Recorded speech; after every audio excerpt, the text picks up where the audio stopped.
सोलापूरच्या राजकारणात सध्या एकाच निर्णयाची चर्चा सर्वत्र रंगली आहे। तो निर्णय म्हणजे सोलापूर जिल्हा परिषदेच्या मुख्य सभागृहाचे नाव बदलणे।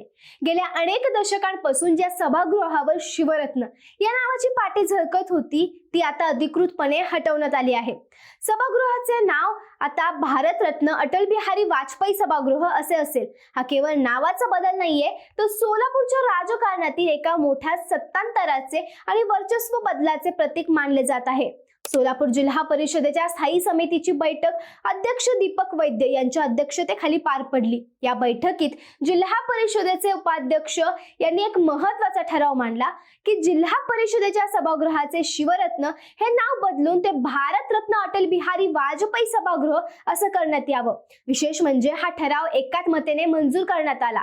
शिवरत्न हे नाव केवळ एका सभागृहाचे नव्हते, तर अकलूजच्या मोहिते पाटील कुटुंबाच्या निवासाचे नाव आहे आणि त्यांच्या राजकीय शक्तीचे ते गेल्या अनेक वर्षांपासूनचे केंद्र मानले जात होते। या निर्णयामागे सोलापूरच्या बदलत्या राजकीय समीकरणांचा मोठा हात आहे, ज्याचा मुख्य शिल्पकार हे पालकमंत्री जयकुमार गोरे आहेत। सातारा जिल्ह्यातील असूनही जयकुमार गोरे यांनी सोलापूरच्या राजकारणात ज्या पद्धतीने प्रवेश केला आणि प्रस्थापितांच्या गडाला सुरुंग लावला, तो जिल्ह्यासाठी एक मोठा राजकीय धक्का होता। सोलापूर जिल्हा परिषद म्हणजे एकेकाळी मोहिते पाटील आणि राष्ट्रवादी काँग्रेसचा अभेद गड मानला जात असे। मात्र 2026च्या जिल्हा परिषद निवडणुकीत भारतीय जनता पक्षाचे 68 पैकी 38 जागा जिंकून पहिल्यांदा स्वबळावर सत्ता मिळवली। या ऐतिहासिक विजयासाठी जयकुमार गोरे यांनी जिल्ह्यासाठी कानाकोपऱ्यात जवळपास 30 ते 35 सभांचा धडाका लावून भाजपची पकड मजबूत केली होती। जयकुमार गोरे यांनी सोलापूरच्या राजकारणात प्रवेश केल्यापासून मोहिते पाटील यांच्या वर्चस्वाला उतरती कळा लागल्याचे दिसून येते। मोहिते पाटील कुटुंबात 2024च्या लोकसभा निवडणुकांपासून अस्वस्थता वाढली होती। धैर्यशील मोहिते पाटील यांना माढा लोकसभा मतदारसंघातून भाजपने तिकीट नाकारले, तेव्हापासून हा संघर्ष अधिक तीव्र झाला। त्यावेळी गिरीश महाजन यांनी शिवरत्न बंगल्यावर जाऊन मोहिते पाटलांची समजूत काढण्याचा प्रयत्न केला होता, परंतु जयकुमार गोरे यांच्या वाढत्या प्रभावामुळे मोहिते पाटलांना भाजपमध्ये आपले भविष्य धोक्यात वाटू लागले। अखेर शरद पवारांनी खेळी खेळली आणि धैर्यशील मोहिते पाटलांनी राष्ट्रवादीत प्रवेश केला।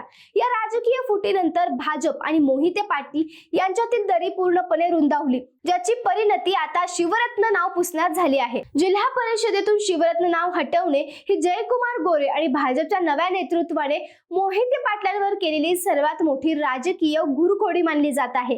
ज्या सभागृहावर विजयसिंग मोहिते पाटील यांनी 1971 ते 1979 या काळात अध्यक्ष म्हणून अधिराज्य गाजवले, तिथून त्यांचे नाव काढून भाजपच्या महान नेत्याचे नाव देणे हा मोहिते पाटील युगाला पूर्णविराम देण्याचा एक प्रतिकात्मक प्रयत्न आहे। मोहिते पाटील आणि समर्थकांसाठी हा केवळ प्रशासकीय निर्णय नसून एक मोठा भावनिक आणि राजकीय वारसा पुसण्याचा प्रयत्न ठरला आहे। भाजपने जिल्हा परिषदेत सत्ता स्थापन करताना बार्शीचे दीपक वैद्य यांना अध्यक्षपद देऊन आमदार राजेंद्र राऊत यांच्या गटाला मोठी ताकद दिली। दुसरीकडे उत्तर सोलापूरचे इंद्रजित पवार यांना उपाध्यक्ष पद देऊन जुन्या निष्ठावंतांचा सन्मान केला आहे। इंद्रजित पवार यांनी निवडणुकीत त्यांचा पराभव केला। ते साठे सोलापूरच्या राजकारणातील ज्येष्ठ नेते आणि मोहिते पाटलांच्या जवळचे मानले जात असत। साठे यांनी 1997 ते 1998 मध्ये उपाध्यक्ष आणि 2009 ते 2012 मध्ये अध्यक्षपद भूषवले होते। अशा ज्येष्ठ नेत्याचा पराभव करून इंद्रजित पवार यांनी उपाध्यक्ष होणं आणि त्यांनीच शिवरत्न नाव हटवण्याचा ठराव मांडणं हे जिल्ह्याच्या बदलत्या सत्तेचे सुस्पष्ट संकेत आहेत। या राजकीय उलथापालथीनंतर जयकुमार गोरे यांनी सोलापूरच्या प्रशासनावर आणि राजकारणावर आपली पकड घट्ट केली आहे।